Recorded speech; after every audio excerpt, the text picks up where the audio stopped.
नमस्कार दोस्तों। आज के वीडियो में हम भारत के 10वें चुनाव आयोग टीएन सेशन के बारे में कुछ बातें करेंगे।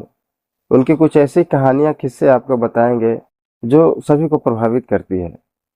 सबसे पहले बता दूं कि टीएन सेशन कौन थे। टीएन सेशन वैसे तो अलग अलग समय पे बहुत सारे विभिन्न पोस्टों पे काम किए हैं, लेकिन चुनाव आयुक्त के रूप में उन्होंने बहुत ही प्रसिद्धि हासिल की थी। उनका नियुक्ति भारत के 10वें चुनाव आयुक्त के रूप में हुआ था। उनका कार्यकाल 12 दिसंबर 1990 से लेके 11 दिसंबर 1996 तक का रहा। 1953 में उन्होंने यूपीएससी का एग्जाम दिया था और उस एग्जाम में उन्होंने टॉप रैंक हासिल किया था। 1955 में वे तमिलनाडु कैडर के एक आईएएस अधिकारी के रूप में उनकी नियुक्ति हुई। वे काफी ईमानदार और संघर्षशील इंसान थे, इसी का वजह से उनके साथ अधिकारी उनसे डरते थे। चुनाव आयुक्त के पहले वे भारत के विभिन्न अलग अलग मंत्रालय में भी अपना सेवा दिए थे। वे ऊर्जा मंत्रालय के सचिव के रूप में भी कार्य किए थे। अंतरिक्ष विभाग के संयुक्त सचिव के रूप में भी अपना योगदान दिए थे। साथ ही साथ उन्होंने कृषि विभाग के सचिव और बाद में ओएनजीसी की सदस्यता भी ली और वे एक समय तमिलनाडु के ट्रांसपोर्ट डिपार्टमेंट के सचिव के रूप में भी अपना कार्यकाल किया। उनके बारे में बहुत सी कहानी कही जाती थी। ऐसा कहा जाता था कि एक बार उन्होंने इंटरव्यू में कहा था कि वो नाश्ता में नेताओं को खाते हैं। एक बार की बात है, जब वे चुनाव आयुक्त थे तो उस समय विजय भास्कर रेड्डी कानून मंत्री हुआ करते थे। संसद में एक बार कानून मंत्री ने चुनाव आयोग पे दबाव बनाते हुए कहा था कि वे संसद में जवाब दे। उस समय टीएन सेशन ने संसद में कहा था कि वे चुनाव आयोग एक स्वतंत्र निकाय है, वे सरकार के प्रति जवाबदेही नहीं है, इसीलिए उन्होंने सरकार को जवाब देना जरूरी नहीं समझा। यह मामला उस समय के तत्कालीन प्रधानमंत्री पीवी नरसिम्हा के पास पहुंचा। पीवी नरसिम्हा ने विजय भास्कर रेड्डी और टीएन सेशन दोनों को बुलाया। पीवी नरसिम्हा के सामने विजय भास्कर रेड्डी ने कहा कि हमारे कामों में कोऑपरेट नहीं कर रहे हैं। इस पर संग संग टीएन सेशन ने कहा था हम कोई कोऑपरेटिव सोसाइटी नहीं है जो आपको कोऑपरेट करेंगे। साथ ही साथ टीएन सेशन ने प्रधानमंत्री से भी कहा कि देखिए प्रधानमंत्री महोदय, अगर आपका यही रवैया रहा तो मैं आपके साथ काम नहीं करूंगा। सोचिए, भारत के प्रधानमंत्री के सामने इस तरह का जवाबदेही करना कोई साधारण काम नहीं है। 1995 की बात है, उस समय बिहार में विधानसभा का चुनाव हो रहा था। उस समय चुनाव के दौरान बिहार में बूथ कैप्चरिंग की घटना अक्सर सुनने को मिलता था। इस पर टीएन सेशन ने सख्ती से कार्रवाई की।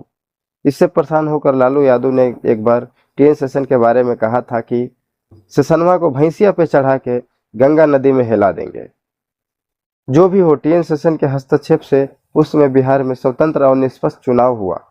टीएन सेशन जब तमिलनाडु के ट्रांसपोर्ट डिपार्टमेंट के डायरेक्टर थे, उस समय की भी एक चर्चित घटना आपको बताता हूँ। एक बार एक ड्राइवर ने टीएन सेशन को कहा कि आप तो ना ही ड्राइवरी करना जानते हैं और ना ही आप इंजन के बारे में जानते हैं, तो आप हमारे ड्राइवरों की समस्या कैसे समझेंगे। यह बात टीएन सेशन को लग गई। इसके बाद टीएन सेशन ने वर्कशॉप में जाकर इंजन के बारे में बहुत सी जानकारी इकट्ठा की और साथ ही साथ ड्राइवरिंग करना भी सीख लिया। एक समय तमिलनाडु में जब ड्राइवरों ने हड़ताल कर दी तो उस समय टीएन सेशन ने खुद एक गाड़ी को चलाकर 80 किलोमीटर रवाना किए थे और यात्रियों को उनके मंजिल तक पहुंचाए थे। एक बार किसी पत्रकार ने उनसे एक सवाल पूछा कि आप अधिकारियों पे इतना चाबुक क्यों चलाते हैं। तो इस पर टीएन सेशन ने जवाब दिया था कि देखिए, हम कानून के तहत काम करते हैं, कानून जो कहता है मैं वही करता हूँ, कानून के अलावा मैं कुछ भी नहीं करता। अगर मेरे काम से ऐतराज है तो आप कानून को बदल दीजिए, आप जो कानून बनाएंगे मैं उसी के हिसाब से काम करूंगा। शेख अब्दुल्ला के साथ उनकी एक किस्सा सुनाता हूँ। कश्मीर के प्रधानमंत्री रह चुके शेख अब्दुल्ला, जिनको कश्मीर षड्यंत्र के लिए प्रधानमंत्री जवाहरलाल नेहरू ने 1958 में कैद करवा दिया था और उन्हें फिर बाद में नजरबंद करवा दिया। तमिलनाडु के डिंडीगुल में एक होटल में उन्हें नजरबंद करवाया गया था। उनकी देखरेख के लिए टीएन सेशन को नियुक्त किया गया था। नजरबंद के दौरान शेख अब्दुल्ला अक्सर बाहर चिट्ठी भेजा करते थे। ऊपर से टीएन सेशन को आदेश था कि शेख अब्दुल्ला द्वारा भेजे गए हर पत्र को वो पढ़े और पता करे कि वह पत्र को किसे भेज रहे हैं और उस पत्र में क्या लिख रहे हैं। एक बार की बात है, शेख अब्दुल्ला ने उस समय के राष्ट्रपति डॉक्टर एस राधाकृष्णन के लिए एक पत्र लिखे थे। शेख अब्दुल्ला ने टीएन सेशन को बुलाकर कहा कि क्या आप इस बार भी मेरे पत्र को पढ़िएगा। पढ़ने से पहले आप एक बार पता तो देख लीजिए मैं किनके पास यह चिट्ठी लिख रही हूँ। यह पता था डॉक्टर एस राधाकृष्णन की, जो कि उस समय भारत के राष्ट्रपति हुआ करते थे। इस पर टीएन सेशन ने कहा कि इस पत्र पर लिखे गए एड्रेस मेरे लिए कोई मायने नहीं रखता है। लाइए इसे मैं आपके सामने ही खोल के पढ़ता हूँ। इस बात पर शेख अब्दुल्ला भड़क गए और उन्होंने धमकी दी कि मैं अमरन अनशन करूंगा। इस पर भी टीएन शेषन ने कहा कि सर, यह मेरा कर्तव्य है कि मैं आपकी हर जरूरत को ख्याल रखूं। मैं कोशिश करूंगा कि गलती से कोई एक गिलास पानी भी आप तक लेकर ना पहुंचे। इसी तरह टीएन शेषन की एक कहानी और मैं बताता हूँ। एक बार की बात है, अचानक टीएन शेषन ने 17 पन्नों के एक आदेश जारी कर दिया।